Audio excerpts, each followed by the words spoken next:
শাকিল, বিশেষ করে হিপ বা নি রিপ্লেসমেন্ট সার্জারিতে রোগীর অতিরিক্ত ওজন একটি প্রধান জটিলতা। চিকিৎসকদের শত পরামর্শ সত্ত্বেও রোগীরা ক্ষুধা নিয়ন্ত্রণ করে ওজন কমাতে পারে না। আমার জানার বিষয় হলো তারা কেন ক্ষুধা কন্ট্রোল করতে পারে না? হ্যাঁ ভাই, যারা হচ্ছে অতিরিক্ত ওজন রয়েছে তাদের যদি বড় কোনো সার্জারি করা হয়, হি বা নি রিপ্লেসমেন্ট আর কি, ওজন বিশাল মারাত্মক একটা মানে ঝুঁকির কারণ হয়ে দাঁড়ায়। আমরা বলি যে আপনি ব্যায়াম করেন, আপনি ওজন কমান, আপনার খাবার চেঞ্জ করেন, খাবার রুটিন চেঞ্জ করেন, এত বলা সত্ত্বেও আমাদের কোনো কথাবার্তা শোনে না। এরও একটা বৈজ্ঞানিক কারণ আছে। কারণ হচ্ছে কি, যে ফ্যাট আর কি, যে বেশি মোটা আর কি, তার শরীরে ফ্যাট টিস্যু রয়েছে। এই ফ্যাট টিস্যু আমাদের লেপটিন নামক একটা এনজাইম সিক্রেশন করে। এই লেপটিন আমাদের ব্লাড ব্রেন ব্যারিয়ার ক্রস করে ব্রেনের স্যাটিটি স্থান থাকে মানে প্লেসটাকে ও স্টিমুলেট করে। স্টিমুলেট করে দেওয়ার কারণে ওর বেশি পরিমাণ খাবার আগ্রহ যায়। আর আবার আবার শুধুমাত্র যে এই যে নি রিপ্লেসমেন্ট বা হিপ নি রিপ্লেসমেন্টের উপরে এদের যে প্রভাব ফেলে ব্যাপারটা এমন না। এই লেপটিন হরমোন আমাদের লিভার সিরোসিস করে দিতে পারে। তো এটাই আর কি, যে তাদের এই হরমোনাল কারণেই তারা চাইলেও নিয়ন্ত্রণ করতে পারে না।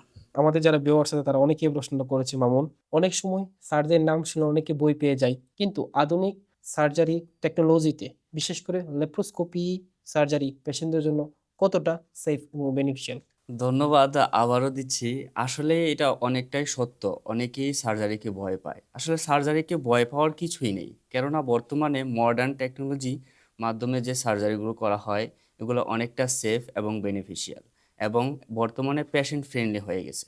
তো যারা এই বিষয়টা জানে না আসলে তারাই ভয় পায়। তো আজকের এই ভিডিওতে আমি আপনাকে এখনই জানিয়ে দেব যে আসলে এই ল্যাপারোস্কোপিক সার্জারি এই পদ্ধতিতে যে অপারেশন করা হয় কতটা সেফ। এই পদ্ধতিতে অপারেশন করলে বড় কোনো কাটাছেঁড়া লাগে না। ছোট ছোট ছিদ্রর মাধ্যমে ক্যামেরা এবং স্পেশাল সার্জিক্যাল ইকুইপমেন্টের মাধ্যমে এই অপারেশনটি করা হয়, যার কারণে রোগীর টিস্যু খুব কম ড্যামেজ হয় এবং খুব দ্রুত তা রিপেয়ার হয়ে যায়। আর এই ল্যাপারোস্কোপিক অপারেশনের অনেকগুলো সুবিধা রয়েছে, যেমন রক্তক্ষরণ খুব কম হয়, ইনফেকশন হওয়ার সম্ভাবনা খুব কম থাকে এবং খুব দ্রুত রোগী বাসায় যেতে পারে এবং সে তার নর্মাল লাইফে ফিরে যেতে পারে। তো এই ল্যাপারোস্কোপিক সার্জারি আসলে যে সবার জন্য সুইটেবল হবে তাও কিন্তু নয়।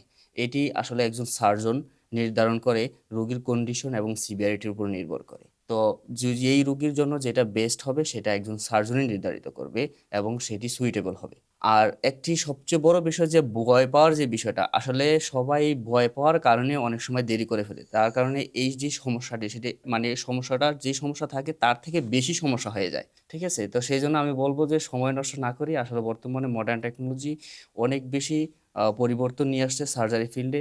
ভয় পাওয়ার কিছু নেই, ভয়কে জয় করুন এবং সময়ের কাজ সময়ে করুন।